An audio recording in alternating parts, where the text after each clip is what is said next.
the other day, I'm scrolling through Instagram as per usual, looking at my reel pulls, and I see something that says, train like an elite athlete. Obviously, it's an ad.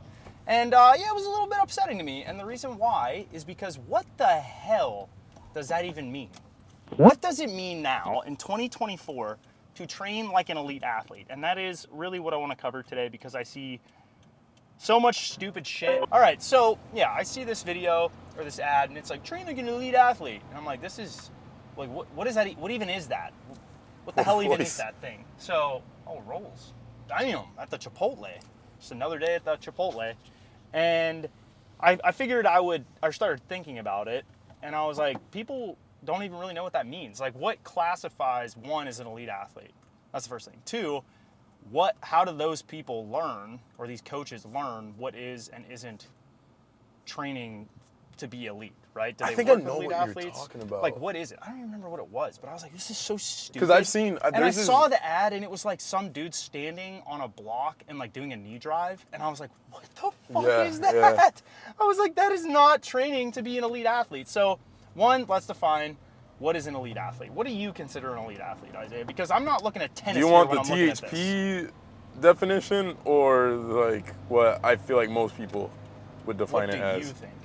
For me, I consider elite as you're at 46 approach vertical or above. Okay, but what about like other aspects like speed, cutting? A full like a full athlete. I mean, a full athlete. What are you, a partial? Yeah. I'm a one-trick pony. I'm just concerned with the jumping. You're not a full athlete. An elite athlete has to be strong. They have to be fast. They have to jump high.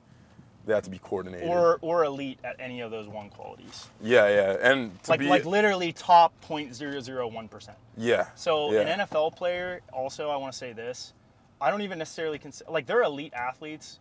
Oh my God, dude, that truck I thought was going to hit her. They're elite athletes, but we don't know what necessarily their objective metrics are. Oh, I'm trying to get gas, and I'm not even getting gas. You just need a Red Bull. Yeah. They don't even know what their elite metrics are. Like, what's a 100-meter time for any football player? They barely know their 40-yard dash times. They do it once in pre-draft, and they never touch it again. So that said, I'm going to go over some of the elite athletes that I have seen in person or coached or anything else, right? So one, I met Jet Howard, who plays for the Magic. That's the most recent one, other than Isaiah. Tony, I consider an elite athlete. Isaiah, I consider an elite athlete.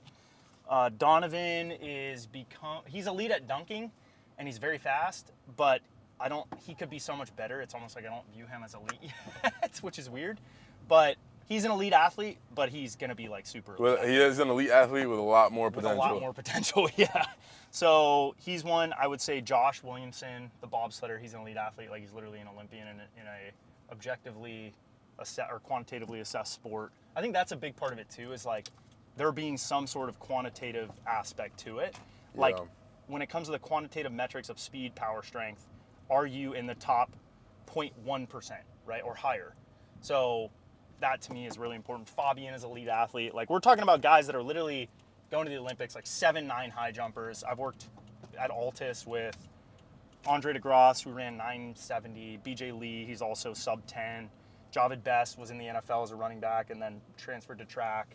Jeremy Dodson, also low 10s. Long jumpers, Greg Rutherford, elite athlete. Fabrice Lapierre, elite athlete. There are 830 long jumpers, like dudes that are truly one of one freak fucking athletes. Isn't it that way? Fuck. You know what kind of frame I take everything through that I think everybody should take things through, any claim, is how do you know that and what data do you have to support it? So if someone says train like an elite athlete, you should define what is an elite athlete, and then how you said you have to be able to quantitatively assess. Quantitatively, I have a lot of trouble with that word. The it's quanta okay. word. English isn't your first language. It's actually it's actually not a lie. He just does a really good job making you think it's his first language because it's so astute. It's can you measure it, and have they measured it? And if you can't answer those two things, it's probably a bullshit claim. Yep, and there's so many claims in marketing, and it's really funny, that are like ridiculous that people don't even think twice about. Like, even energy drinks or drinks in general, it's like do this if you want to have elite whatever, best energy ever, be this, or we're going to have this MMA fighter drink this energy drink and it's going to make you an MMA fighter or whatever. And it's like, that's obviously not the case. And Isaiah and I were talking about this the other day, and the claims are just so ridiculous. So I figured I would kind of debunk this and at least discuss it. What is an elite athlete? Like I said, are you in that 0.1% of what you're trying to do in a quantitative, something that is quantitatively assessed, right? Like, is it coordination? Is it one of the 5 biomotor capacities? So speed, strength, endurance, flexibility. Even flexibility is hard. Like, it's barely in there, honestly. I guess they're elite in some regard. But to me, specifically with speed power athletes, that's what this ad was targeting. And some of the exercises they were doing, it's more like what don't elite athletes do. They don't do box step-ups at body weight with a knee drive. Elite athletes don't fucking do that. They don't. Do you know how elite athletes train? They sprint. They lift heavy.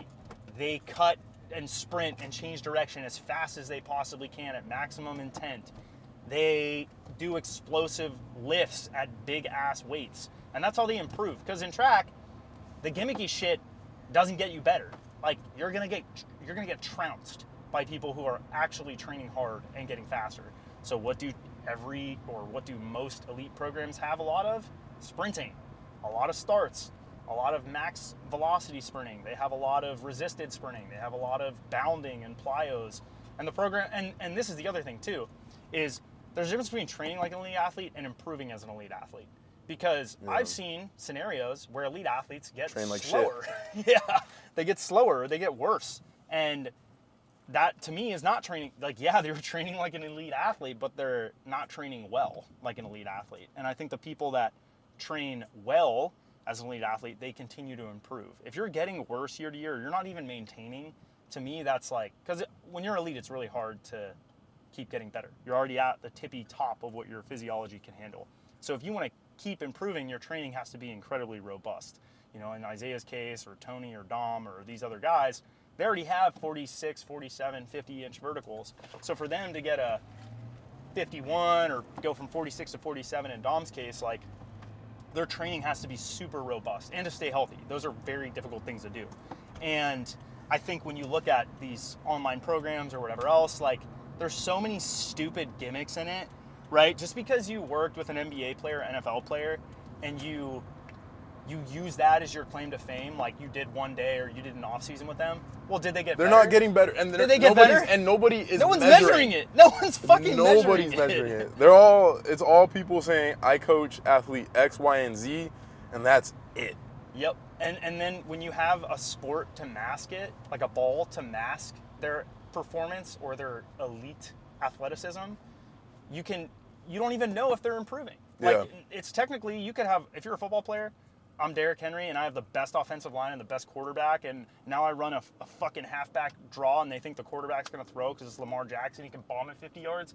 Derrick Henry has an open fucking lane because all the defenders drop back in whatever to defend a pass, and Derrick Henry runs at 80 yards. Like, and it's even worse in basketball because basketball's crazy. Yeah, you don't have to be.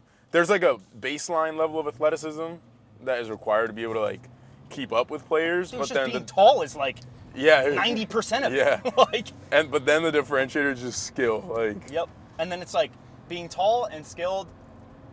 I mean, you could have crazy basketball IQ, or you could have crazy coordination or touch or whatever else. You know, maybe you're good at reading a defense, but when it comes to just straight quantitatively assessed metrics, like, a lot of those guys are not that impressive. You know, like I said, track is kind of the ultimate litmus test for how athletic you truly are. I mean, how long can you run? How fast are you? How high do you jump? How explosive are you? Right? Yeah. Decathlon, basically. And you could do it a ton of different ways. You could pick 10 other tests that are measures of this. You could do a throws test where it's overhead back. And improvement is like the big, exactly.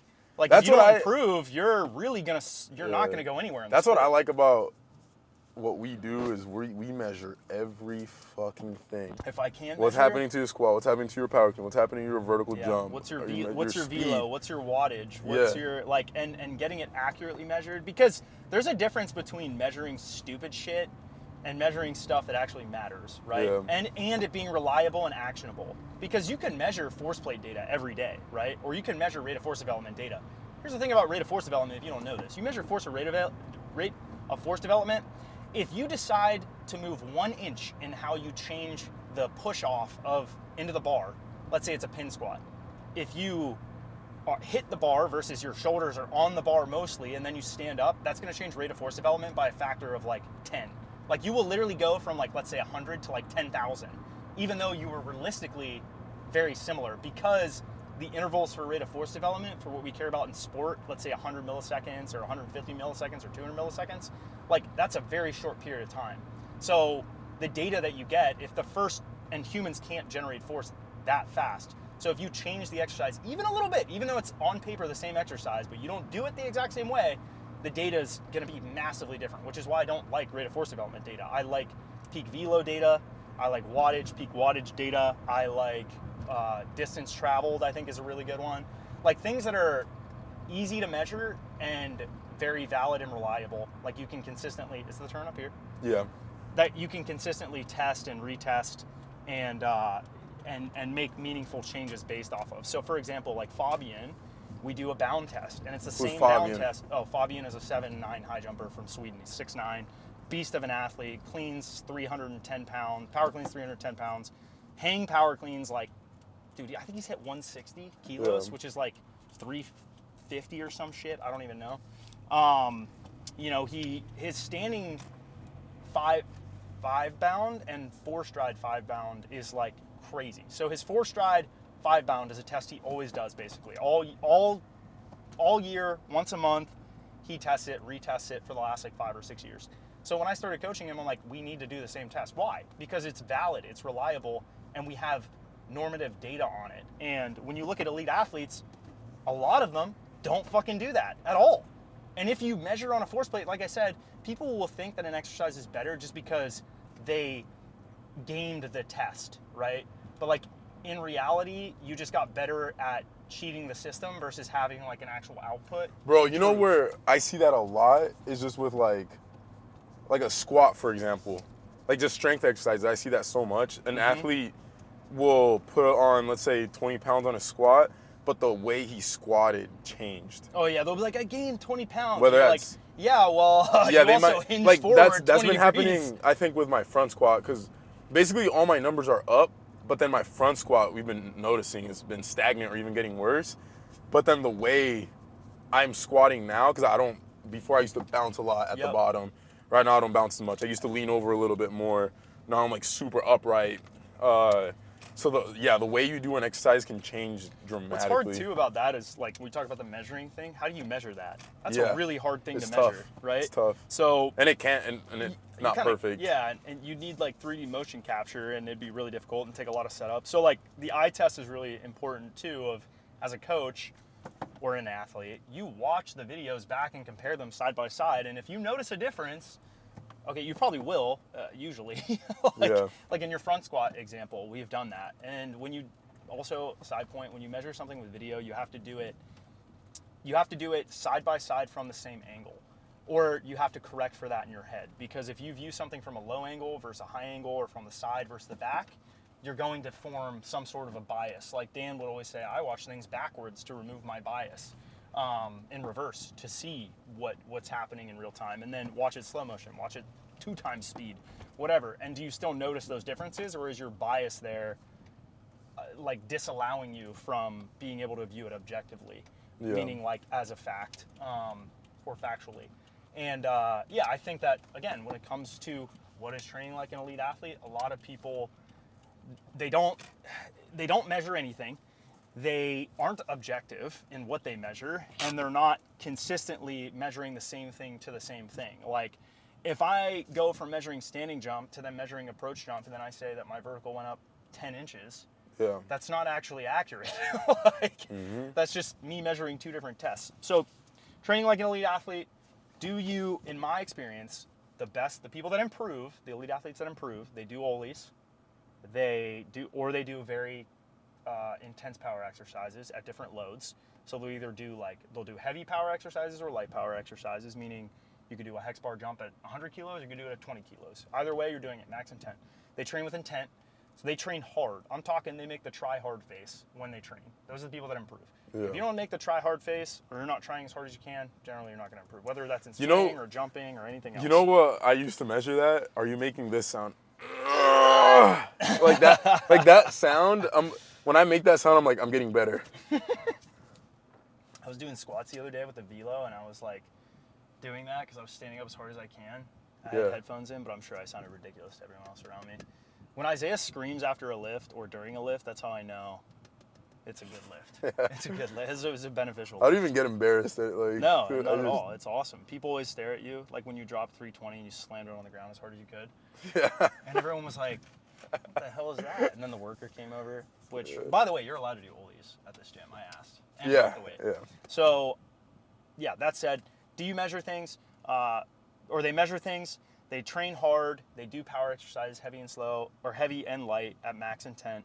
When they sprint, they do it as hard as they possibly can, and they usually measure it. That's the other thing, too, I've noticed with sprinters. If they don't measure regularly, they generally don't get faster. I've noticed the people that improve the most with sprint training, Bro, that's with anything. measure their sprints. They That's measure with their sprints. Literally anything. But, like, the thing is, some of the other coaches that I work with be like, oh, we don't like to do that because the athlete gets in their head about it. Like, they form this, like, I can't Facts don't care about your feelings. Yeah, exactly. But they let it. You know why that? They let it matter. You know when it what? doesn't. You It's know just when that data. happens? It's just data. You know when that happens? When they're not measuring frequently.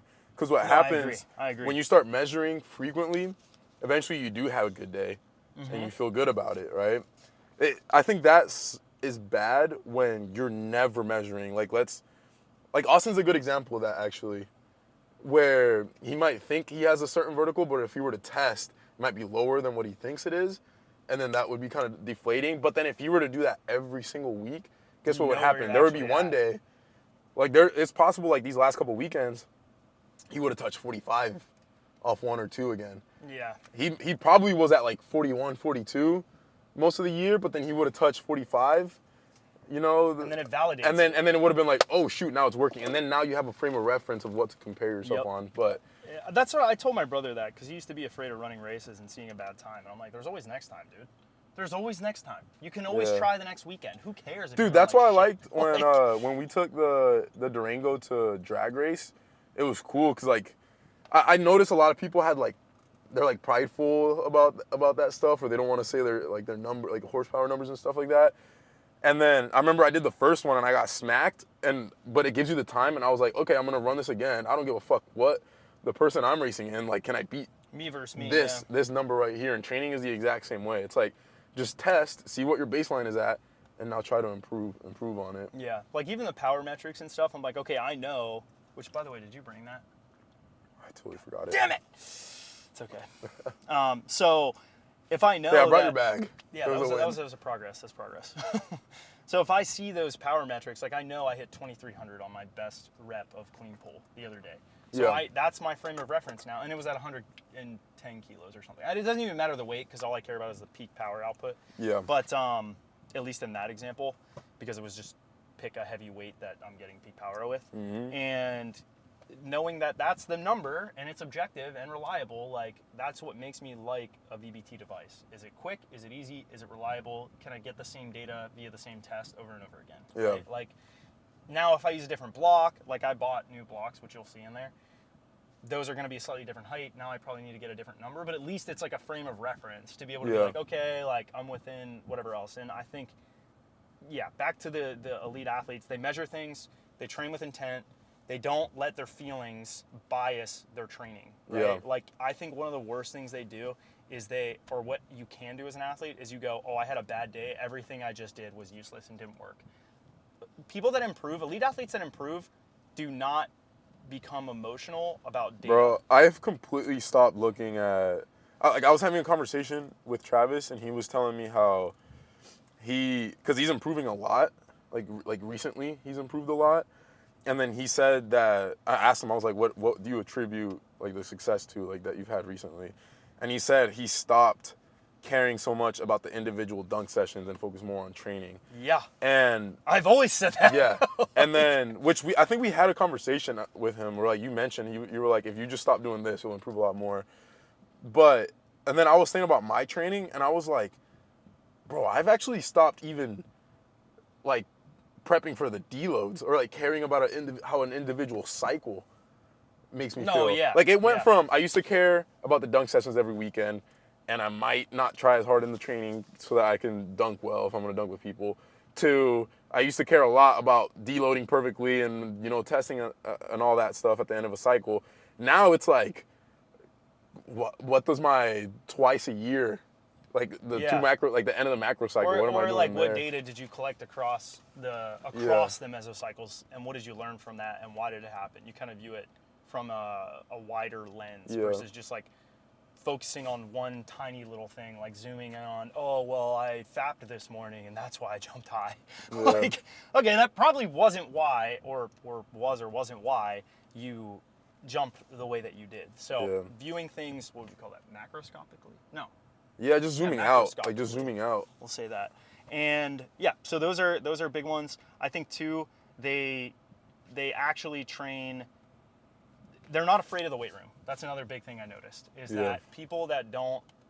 When I was talking about intent and everything, like you could apply that to plyos, you could apply it to sprints, you could apply it to power exercises. But also when it just comes to strength movements, they're not afraid to get strong. I think elite athletes that improve are not afraid to get strong. I think when I see athletes who don't improve, whether it's in sprinting or it's jumping or anything else, they're afraid of the weight room. And who do not improve, elite athletes who do not improve, they'll attribute, like, maybe they have a good year when they were in the weight room and doing all this stuff, and then they backed off the weight room, they ran really fast, and like this happened to an athlete at Altus, and then the next year they run even faster. But then they start getting worse. And I'm like, oh, let me think about this. So you're saying for the last 18 months, you got the newbie gains. For 10 months of that time, you got a lot better, and then you backed off for 10 months or 8 months. All that told me was you need a lot of time in the weight room and off the weight room to see that actualize, right? To see those strength gains kind of manifest. And then the other thing is they pick legitimate fucking lifts. Like if you're doing a lift that's never been done before, it's probably not good. Like it's probably not legitimate because we've been training for almost 100 years, and the lifts that we know work and people do regularly are there for a reason. It's you like don't need to reinvent the fucking wheel. My checkbox for does a lift help your vertical jump? Do you move? Does it use the same muscles that you use when you jump? Do you move over a pretty big range of motion? And can you try really freaking hard on it? Yeah, if you're not moving across a big range of motion, you better be about to like burst a blood vessel in your head. Yeah, or pop a disc in your spine. Yeah, your spine's about to snap.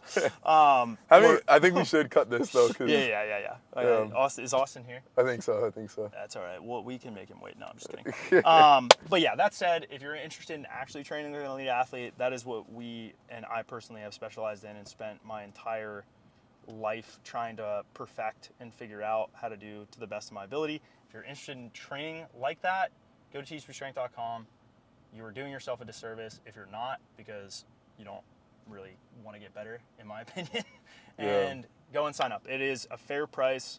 It is unbelievably priced for what you get, in my opinion. This did not exist 10 years ago. So check it out, and we will see you guys tomorrow. Time to max our lifts out. Well, my lifts out. Good luck.